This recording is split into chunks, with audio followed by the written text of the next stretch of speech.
Então, hoje, eu começo, então, o capítulo 4, que trata, então, do interação radiação-matéria, que é campo elétrico na matéria, certo? Então, capítulo 4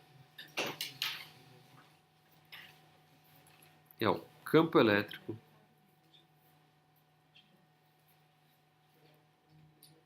na matéria.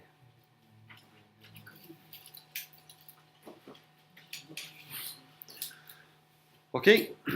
Então, vamos lá começar o nosso último capítulo aqui desse semestre, aqui, que é o nosso campo elétrico na matéria. Então, a ideia aqui é o polarização, estudar o fenômeno chamado de polarização, em especial o estudo em dielétricos, ou também conhecido como isolantes. Muito bem. Bom, a maioria dos objetos que a gente encontra no dia a dia, pelo menos a maioria deles, eles pertencem a essas duas classes de materiais, certo? Que são os condutores e os dielétricos, que também são chamados de isolantes, certo? Obviamente que a gente tem também semicondutores, supercondutores, mas no dia a dia, né, o que mais a gente está acostumado e lida diariamente são essas duas categorias. Sobre os condutores, como a gente já disse, eles são materiais que contêm suplemento ilimitados de carga, tá certo? Estas, por sua vez, são cargas livres que se movem aí no material. Então, basicamente, em outras palavras, os elétrons eles não pertencem a um núcleo específico, tá certo? Então, estando livre aí para se movimentar no material. Esse, então, é o nosso material dito condutor. Nos isolantes, também chamados de dielétricos, ao contrário, todas as cargas elas estão presas aos átomos ou moléculas específicas, tá certo? Não podendo se movimentar livremente, como no caso dos condutores.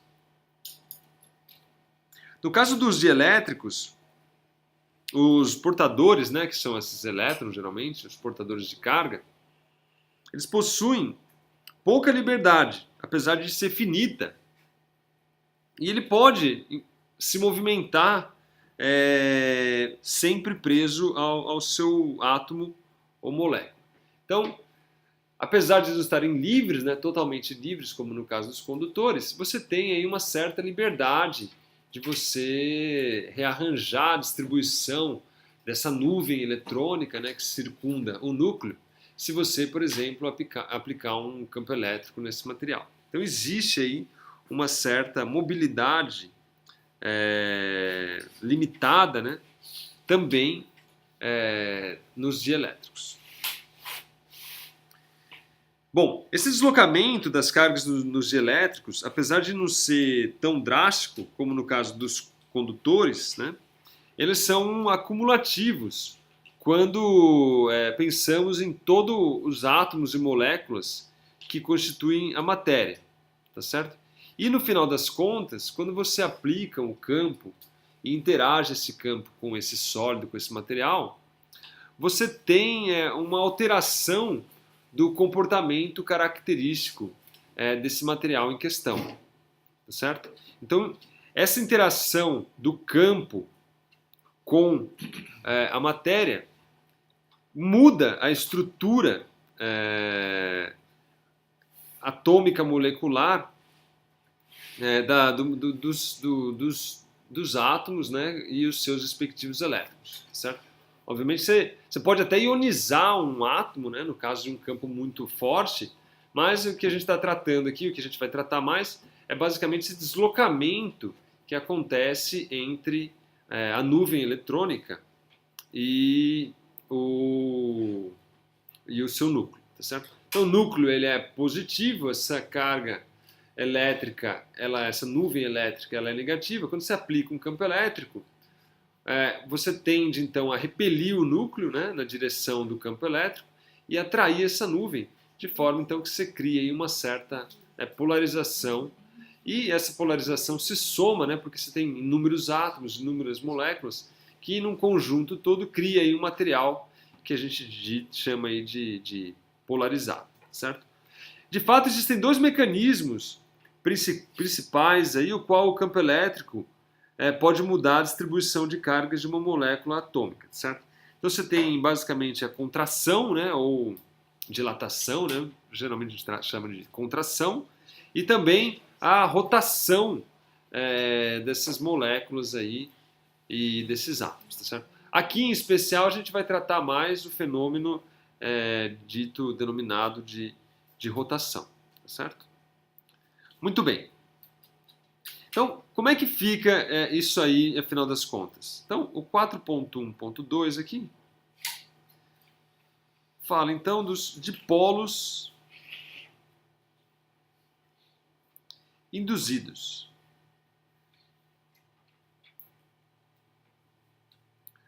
Bom, pergunta aqui a principal é o seguinte: o que acontece a um átomo neutro quando esse então é colocado na presença de um campo elétrico? Apesar do átomo ser neutro, né, ele existe aí um núcleo carregado positivamente e uma nuvem eletrônica negativa. Essas duas regiões, então, são influenciadas pelo campo. O núcleo é repelido, né, e a nuvem eletrônica ela acaba sendo atraída. Então a ideia, basicamente, se a gente olhar aí um elétron, um átomo, você tem aqui a nuvem eletrônica aqui, né, que descreve a distribuição do elétron em torno do núcleo. Então está aqui o seu núcleo positivo, a sua nuvem eletrônica aqui negativa. Quando você infere aqui um campo elétrico no material, ele atua aqui num todo, né, que eu estou olhando um átomo só, mas a sua matéria é constituída por muitos. E o que acontece no final das contas é que você tem como resultado uma repulsão do seu núcleo e a sua nuvem eletrônica aqui fica então atraída, tá certo? Isso acaba gerando aí induzindo aí uma polarização devido à presença do campo elétrico, tá certo? Muito bem. Note que se o campo for suficientemente forte, você pode até, inclusive, ionizar o átomo, né? Arrancar o elétron, essa nuvem se desprender do átomo, tá certo? Mas para campos moderados, o que você encontra no final das contas é um equilíbrio, né? Nessa distribuição de cargas aqui, dado pelos elétrons e pela nuvem e pelo núcleo, certo? Então ele se desloca até o momento em que o campo elétrico produzido aqui, porque se você se atentar, você vai ter um campo elétrico aqui contrário, né? O núcleo é positivo, a nuvem, vamos dizer que está para cá, você tem, de certa maneira, um campo elétrico aqui contrário do núcleo para os elétrons, tá certo? E chega um momento, né, que esse campo aqui se equilibra com esse aqui, e o objeto aqui, então, em questão, no átomo aqui em questão, ele entra numa situação de equilíbrio, tá certo? O campo elétrico não é o vermelhinho? Isso, o campo elétrico externo é o vermelhinho, tá certo? Mas quando eu desloco o núcleo e o elétron, aí eu crio um campo contrário, tá certo? Porque o núcleo é positivo, ele está mais para cima. Os elétrons ficam numa região aqui mais abaixo, tá certo? Então você acaba criando um campo contrário que se cancela com o outro na situação de equilíbrio. Por isso que ele se equilibra, tá certo? Você tem uma força imposta pelo campo externo, aí depois você tem uma força de atração entre o núcleo e os elétrons, no sentido contrário, entra ali numa situação de equilíbrio e ele então fica, como a gente diz, de polarizado, tá certo? Então, essa atração imposta pelo campo e a atração entre os elétrons e o núcleo, que é dado aqui por esse campo verde, cria então uma situação de equilíbrio, ficando então esse átomo aqui dito polarizado. Tá certo? Então você tem um átomo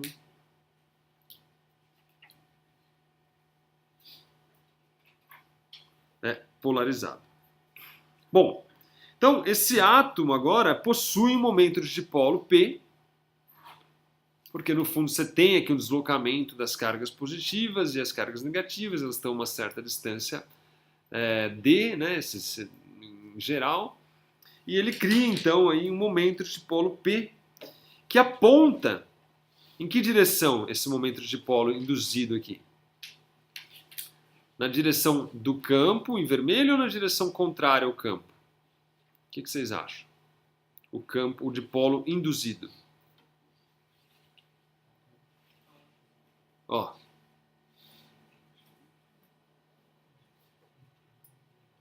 Se você se atentar aqui, o que você enxerga aqui? Hã? Pode falar alto, fazendo favor. Na mesma direção do campo, tá certo? Porque, ó, se no final das contas ficou um núcleo negativo, uma nuvem negativa aqui, o núcleo aqui, o seu dipolo, na realidade, ele está apontando do negativo para o positivo. Então, ele aponta aqui, nesse sentido aqui, o dipolo induzido, que é na mesma direção do campo, tá certo? Então, o campo externo produz, ou melhor, induz, né?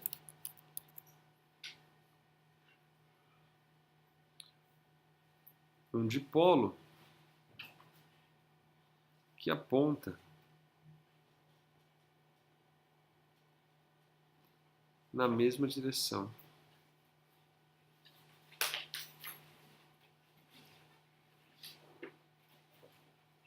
Desse. Tá certo? Bom, o que a gente sabe e observa é que na maioria dos materiais, e esse é o grande tchan aqui do negócio, é que, em geral, ou na maioria das vezes chamados materiais lineares, o dipolo induzido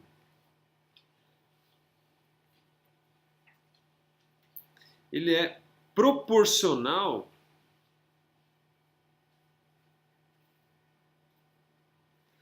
ao campo elétrico E.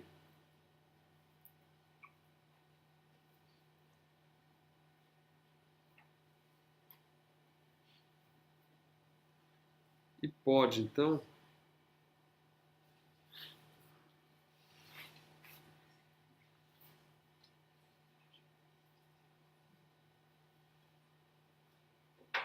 o meu P ele é proporcional ao campo elétrico, tá certo? Onde esse alfa aqui é minha constante de proporcionalidade, tá certo? E é chamado de, o alfa é a constante de proporcionalidade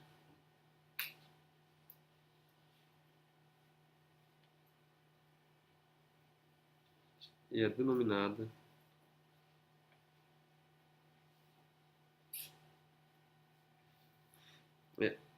polarabilidade. Polarabilidade.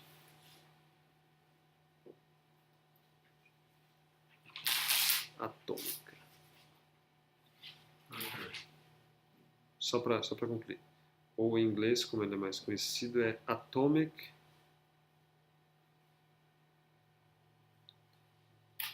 Polarability.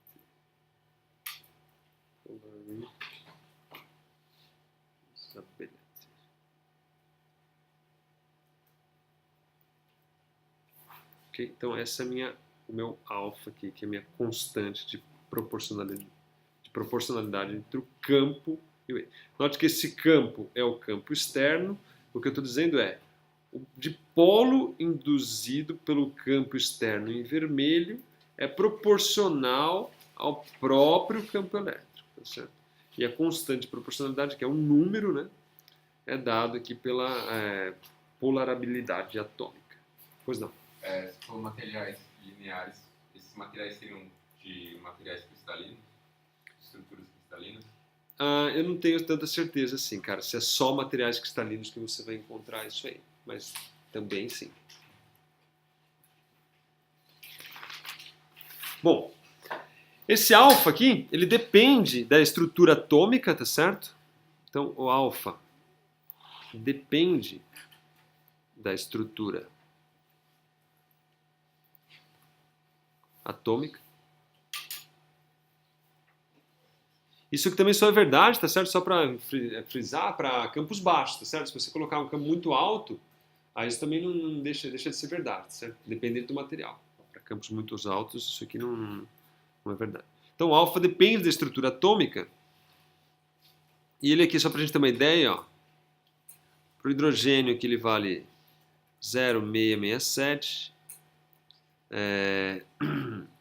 Para o sódio, por exemplo, ele já vale 24,1.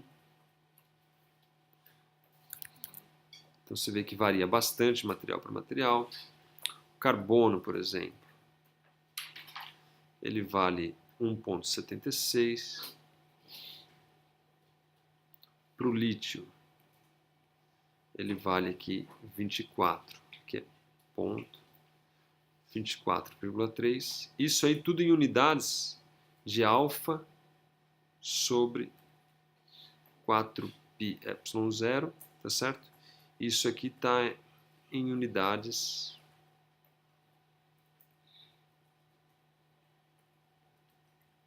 de 10 a menos 30 metros cúbicos. Tá certo? Note que o alfa ele tem dimensão de metro cúbico, porque ó, o P, que é o momento de polo, é Coulomb vezes metro, tá certo? Porque é Q vezes D, não é isso? Ó, se você olhar lá em cima, lá, ó, QD, né? Então é Coulomb por metro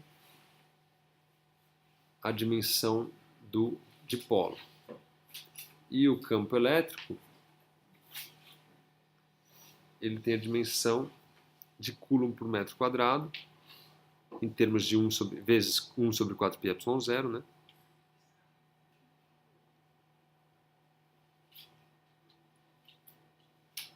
Então, o campo elétrico é 1 sobre 4πε0 Coulomb por metro quadrado, de forma, então, que esse alfa aqui é alfa sobre 4πε0 tem dimensão de metro cúbico, tá certo? Alfa sobre 4πε0. Então, a dimensão, que só para você ter uma ideia, varia desde 0,6 aí até a 24, alguma coisa. Obviamente tem materiais maiores, potássio, por exemplo, é 43,1. Você tem outros aí materiais.